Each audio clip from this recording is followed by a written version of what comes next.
What's going on, YouTube? This is Wi-Fi Mammy here today.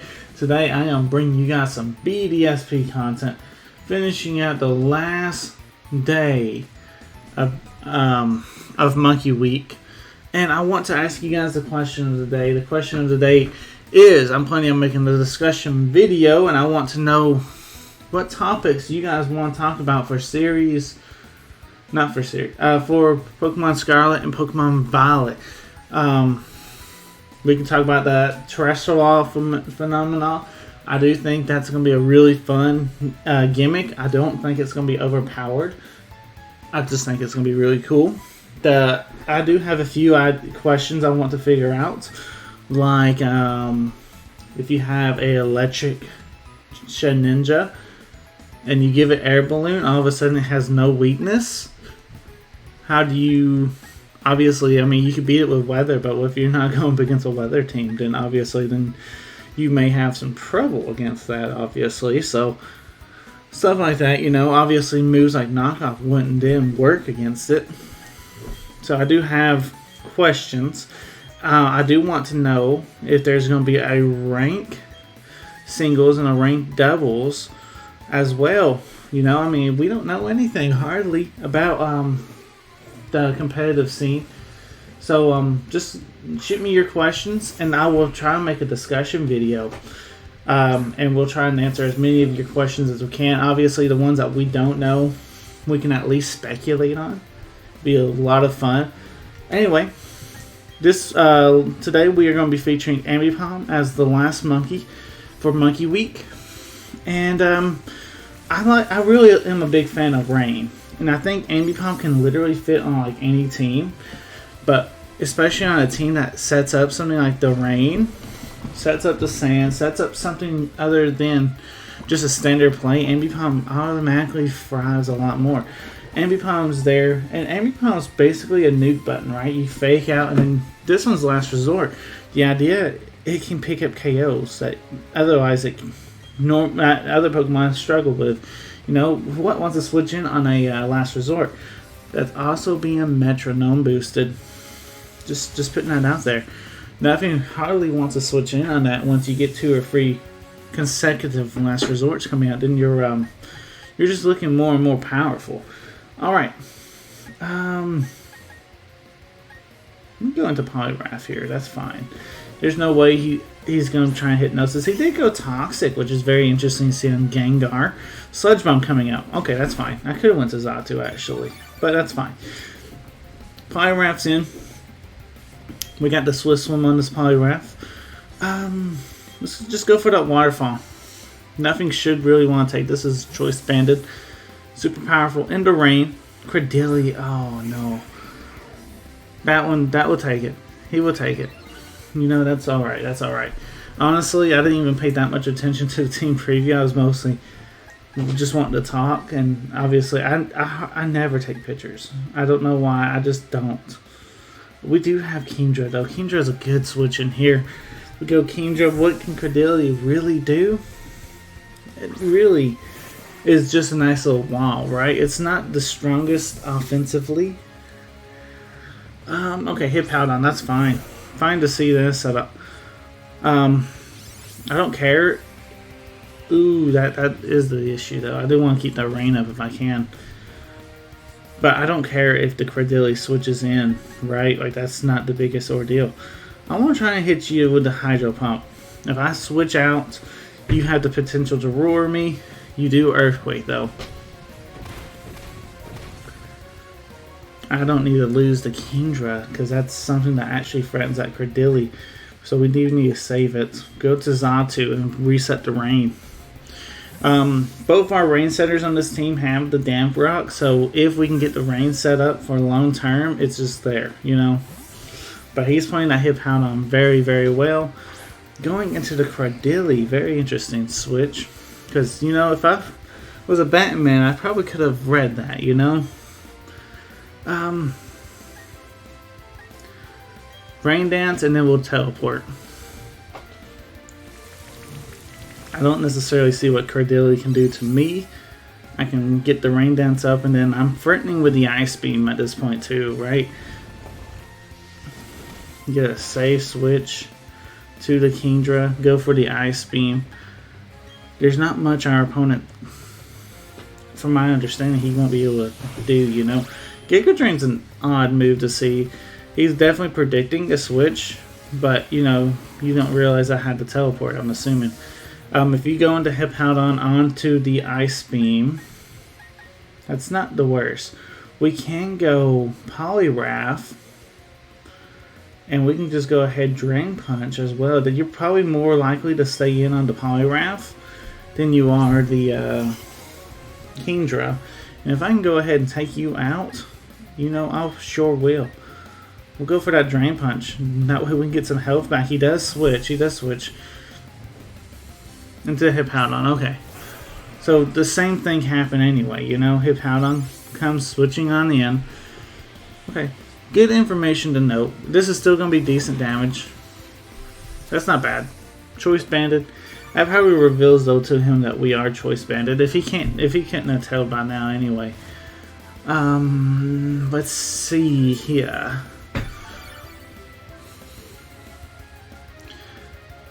I think the biggest thing is that we won't be able to consistently get the rain up until we get rid of the Hippowdon. You know? But I think right now we still go into Xatu here.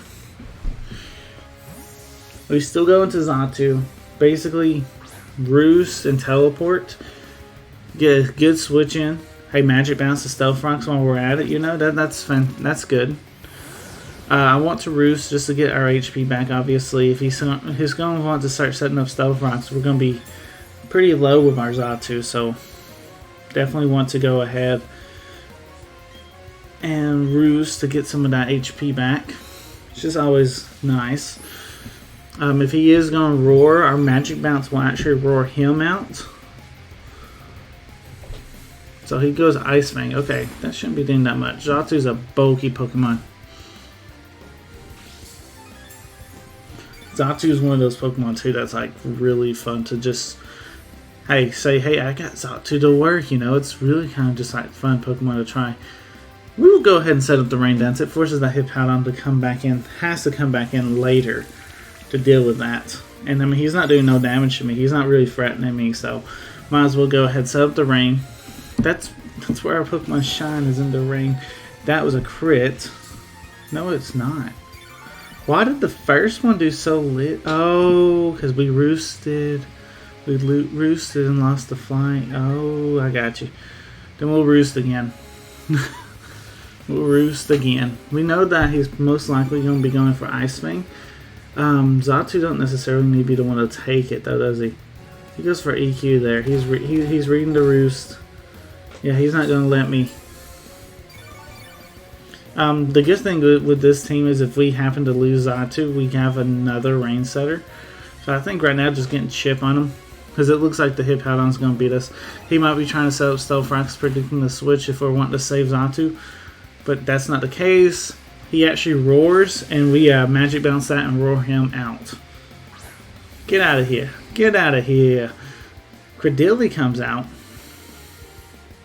That's actually not the worst case scenario for us, as that gives us basically a free roost, right? We do have speed, I'm assuming. This is definitely not the Pokemon that he wants in. He was definitely predicting the switch. Oh, with the Quick Claw though, Cradily is going to outspeed us and pick up the KO until our Xatu. That's a little bit unfortunate. But you know, it is what it is. Because it gives me the free opportunity to go into our Poliwrath. At this point, hey, we got Stealth Rock set up. I don't care to click that circle throw. Because we're threatening him out. He's definitely be switching out right now. I wish I was brave enough to click the waterfall to catch this Hippowdon. That would have been the best play. But this is not a bad play, because we're basically circle throwing. We're putting damage onto everything on his team, and then we miss. And then you miss. All that work Xatu did to get you into this position, Poliwrath, and you miss. Come on, Poliwrath. Come on now. Circle throw again. Stealth Rocks are set up now.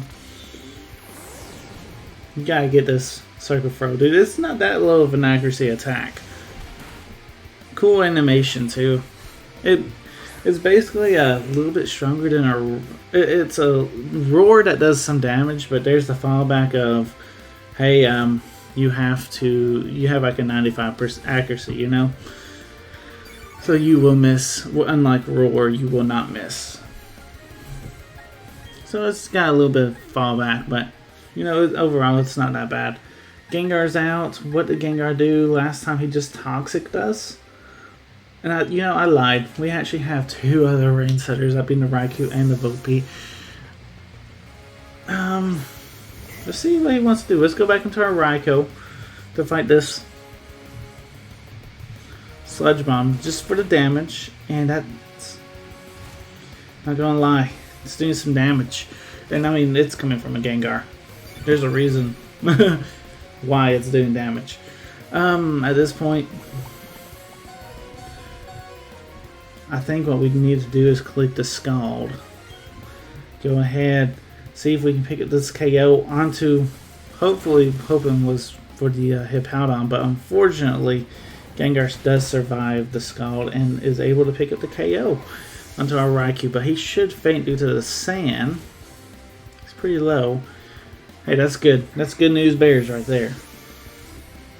Or bad news bears, whatever. We're struggling right now. Let's go Volpe again. Or for the first time. He's not going to like the Stealth Rocks. Gyarados is coming out. I'm much rather let Volbeat fight the Gyarados, right? I mean, because of the Intimidates. Do we need to set up the rain against this? Because if he Dragon Dances, I think we go ahead, set up the rain. If he Dragon Dances, we Encore. And it gets him trapped, basically. And then we can U-turn into a Pokemon that can handle destroying. There it is.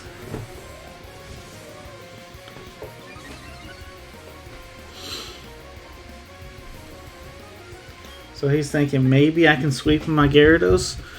Volbeat says, no, I got that Prankster ability. I'm always going to go first. Here's an Encore. Now you're stuck into Dragon Dance, which, when you think about it, it's not the end of the world, right? It was like, yeah, I'm okay being stuck in Dragon Dance. The sad part is, we did lose Raikou. So eventually, if we don't handle this Gyarados soon, it will sweep us. Hopefully, our opponent's in a mind of thinking of, I'm trapped into Dragon Dance, I can't do nothing, I'm gonna have to switch the Gyarados out. If he keeps in this mind concept where, okay, I'll set up to +6 and then sweep, what's on the field is a Volbeat, dude. And I get that, you know, I understand that aspect as well. Especially since we're gonna be switching out. He's only got like one more turn. Ambipoms just don't got the... Ambipom doesn't have the damage. We have the Poliwrath with a Rock Slide. This Choice Band, the Poliwrath's been a little shaky. Let's see if Poliwrath can go ahead and pick up this KO, because this will be a huge KO. If we're able to pick this up, this will be huge. Okay, there's the Dragon Dance, and you see that the Gyarados is faster than our Swift Swim at this point, you know. So Gyarados is ready to sweep. Gyarados has got the rain. Gyarados has got everything. And Poliwrath hits the Rock Slide. That's a huge Rock Slide for the KO. That's huge. That gets us... I feel like that gets us back into the game just a little bit. It's exciting. It is fun. Alright, here's the Hippowdon. Obviously, we're not going to be doing much with our Rock Slide against this thing.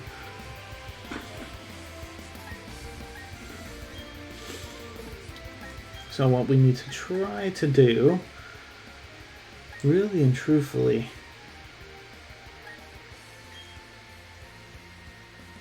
this one's tough. This one is very, very tough. I guess we go back into Volbeat. Volbeat's kind of like our wall of sorts, if you will. Let's see what we can do here. Roar. I was expecting Roar. Please be Kingdra. Please be Kingdra. Poliwrath. Okay, this one's iffy because he can definitely be reading us right now.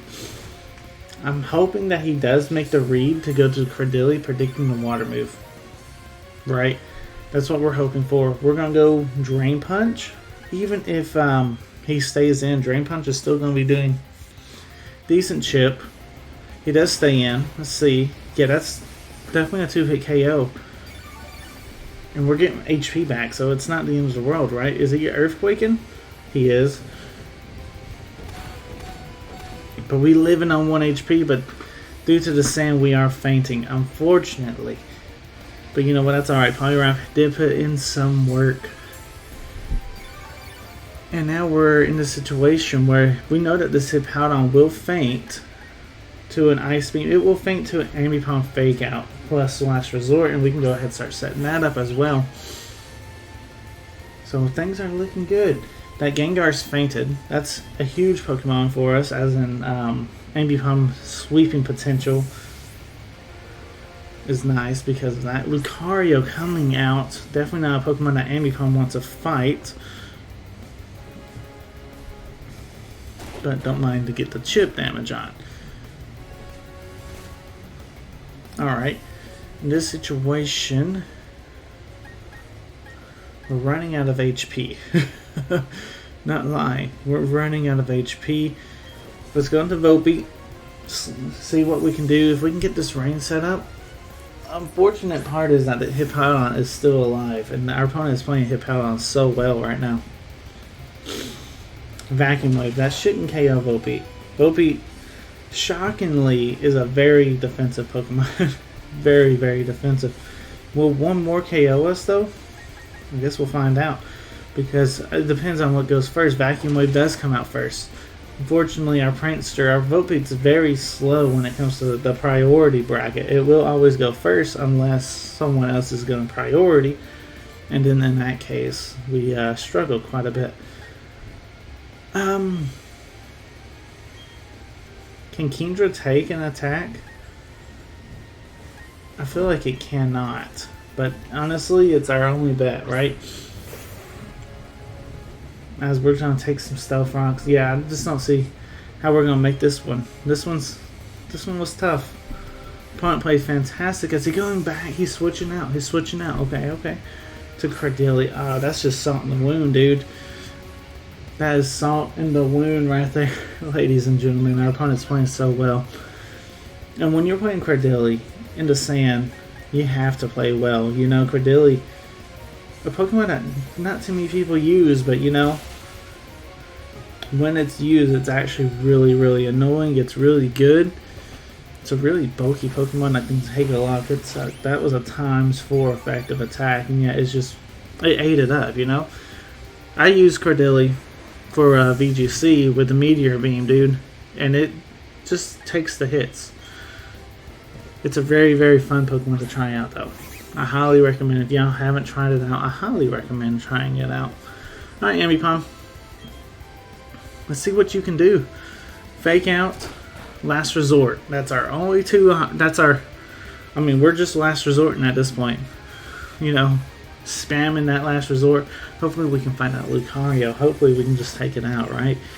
I don't know. He has taken a lot of life pro damage, but that Vacuum Wave would probably just one-shot us, wouldn't it? Guess we're about to find out. We're about to find out.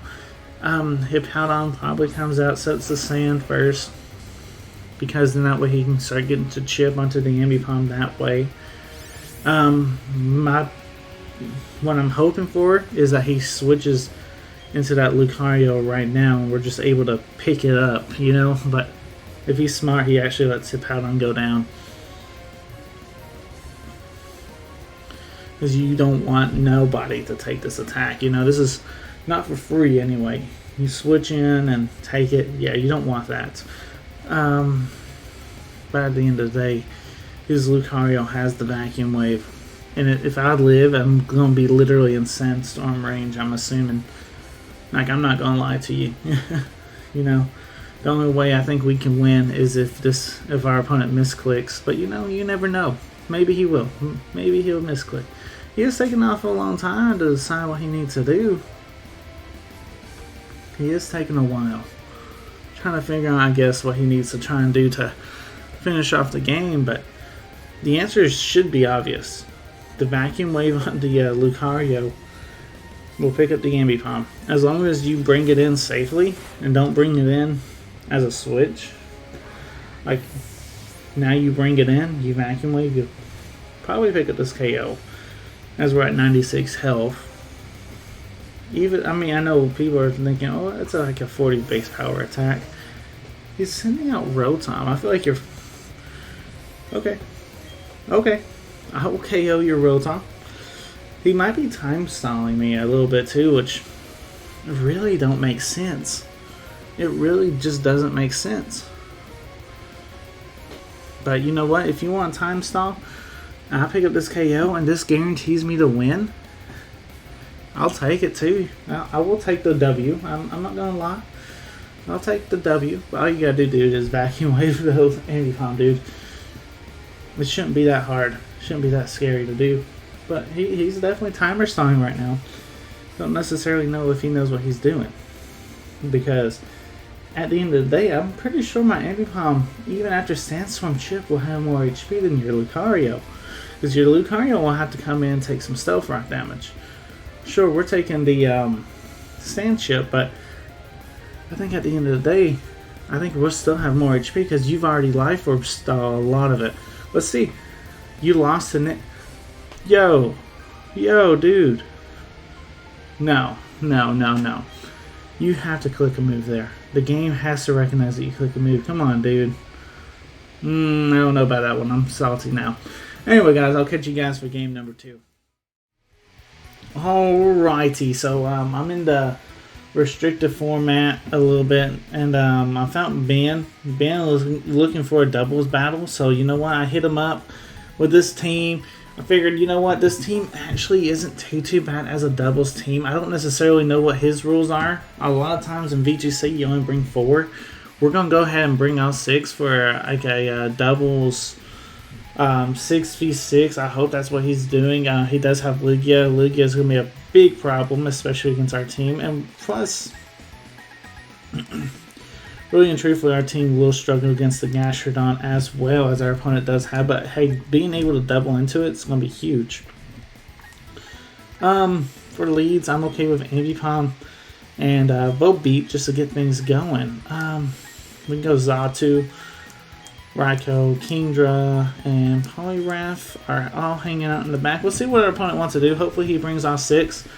If not, it is what it is. And we'll just have fun either way. Our opponent's leading off with Sandslash and Empoleon. I kind of want to see how you guys feel about doubles anyway. Obviously not something I'm planning on doing too much of, but I do enjoy doubles format. And there's a lot of strategy to be involved in that as well. Anyway, our opponent is got his 6 Pokemon too, so we're actually looking alright. Fake out into the Sandslash slot is not too bad. As Empoleon probably can't do too much to us right off the bat, can he? And Rain Dance. And that affects the whole field. That just sets everything up for our team, though. Our team really strives on that rain. We get that Sandslash to flinch, as that's the Pokemon that threatens the Volbeat the most, and Volbeat's our most important guy in this situation. As he goes for Aqua Jet into the Ambipom slot. Fantastic. That's good. That's good for us. Now we can, last resort, we're leaving the Empoleon alone this turn, for the most part. He may have Protect onto that Sandslash. I do want to double. I don't want to necessarily double just yet. As you see, Volbeat's like super bulky. Okay, so we do good damage, and now we're U-turning out. This is practically a free U-turn, right? As Volbeat was the one that moved last, it gives me a free opportunity to go into, I guess, pretty strong Pokemon to threaten out these Pokemon. That Pokemon being the Raikou. Raikou definitely threatens out the Empoleon. It should threaten out the Sandslash even, you know? Oh, okay, he did have the turn of his Sandslash didn't move. I thought it did, but it didn't. So now that Sandslash is going to be super speedy. Keep that in mind. Let's see. Yeah, the Sandslash is probably the fastest thing now in the field. I think what we need to do is switch Ambipom out, go into Xatu. If he does want to go Earthquake, and if he does, that's alright. We still vote switch into the Empoleon slot. Because if he's not Sand Rush, Raikou should be the fastest thing. If he is Earthquake, but it's double damage, yeah, Raikou is still the fastest thing. Wow, that's crazy. And that just one-shots the Empoleon critical hit. I doubt it matters.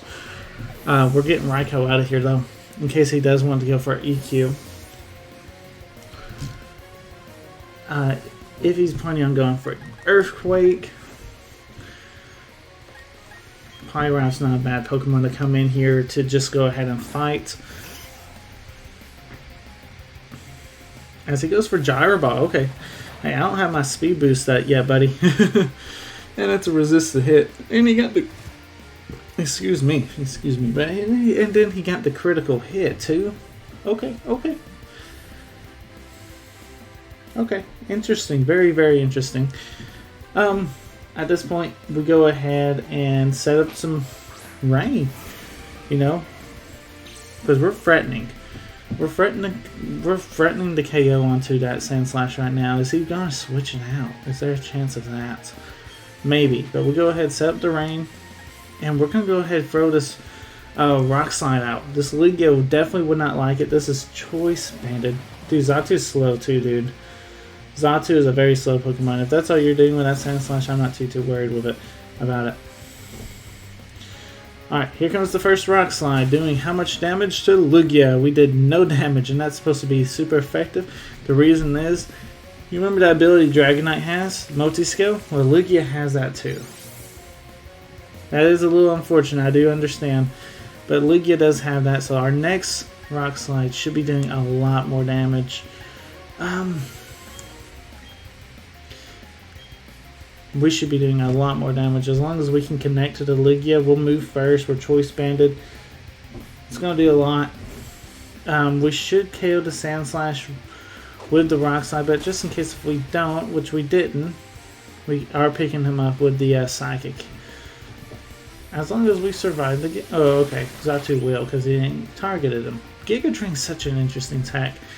I was looking up some stuff too for the Sword and Shield rank singles I've been working on, trying to do and stuff.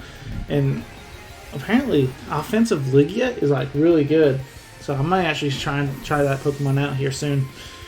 But yeah, we knock out the Sandslash. Very good, very fun. We get on to Kingdra here. And I'm actually very, very happy that we ran into a doubles player, right? Even though he's using a restricted Pokemon, I feel like it's still very good for you guys to see, hey, there's a lot of strategies to be involved in doubles. And it can be a little bit intimidating, when you first look at it. But it really isn't that bad. Like, it's really fun too. Like right here, a lot of times, in my experience, you have to start trying to read the protects and stuff, and that can be where the not fun is. That's a level 40 Gastrodon. I did not even realize that. That's a level 40. Is all of his Pokemon under-leveled? Are they all under-leveled, or is that just the one? I didn't even pay attention. Either way, we're gonna win. We got this. No, the Lugia is not under-leveled. Okay, fantastic. I also like just to see Xatu just beat against a Lugia too. That's always fun. Lucario coming out. Hey, buddy, we just fought against you, didn't we? Last battle. We fought against you last battle. Sometimes too, when you're going up against a super powerful opponent, ignoring the super powerful opponent can help you out sometimes in doubles. We need to switch Kingdra because of the minus that we got from the Draco Meteor. Volbeat's not too bad of an option. Or Raikou. Raikou kind of keeps us that offensive momentum, as Xatu's not giving us no offensive momentum. Zatu's not meant to either. Zatu's just there for setting up the rain. Hey, right there's the Thunderbolt though. We did take that. I mean, I would like to say we read it, but we didn't. That's a level 47 Lucario. Okay, my man got some underlevel Pokemon. But you know what? That's alright. Because, you know, he brought the Lugia. So it's a fair game at that point, you know? You bring the Lugia, well, at least, you know, we got some stuff going for us. I'm going to pop you with that Thunder, dude. I'm going to pop that Thunder in the rain against your Lugia. We'll just go ahead and knock it out. Yeah, Lugia's out. I do want to know in the future if you guys would be interested in watching some doubles content. It's kind of fun. I do like doubles. I don't necessarily like it when it's all restricted, or if it's all I guess when everyone's using the same Pokemons over and over again. But I think in Series 13, I don't think it will be. And that's the next series coming up in Sword and Shield, and I'm kind of trying to prep up for that. You know, it sounds like it'll be a lot of fun. I'm looking kind of forward to using Pokemon like Victini, like Celebi, like Mew, in ranked singles. Might as well try them out in Doom Desire. Might as well try them out in doubles as well. You know, just to see, just have fun. You know, I mean that's what Pokemon's all about at the end of the day. How much fun can you have playing Pokemon? It's like this one's practically over. We'll hit our Thunder and we win the game. Doom Desire is kind of like a future sight. It takes a few turns before it activates its actual attack. But you know what? That's GG. I want to say good game to our opponent. I enjoyed the doubles. I have been practicing doubles recently, kind of off video. And yeah, say I'm kind of getting back into it, you know. Anyway, guys, I do hope you guys did enjoy today's video. Let me know in the comments down below about any questions you have, and we can go ahead and try and discuss those questions about the new Pokemon game, Scarlet and Pokemon Violet. It'll be a lot of fun, a lot of cool things. Anyway, guys, I hope you guys do enjoy. This is Wi-Fi Merriman signing out. Peace.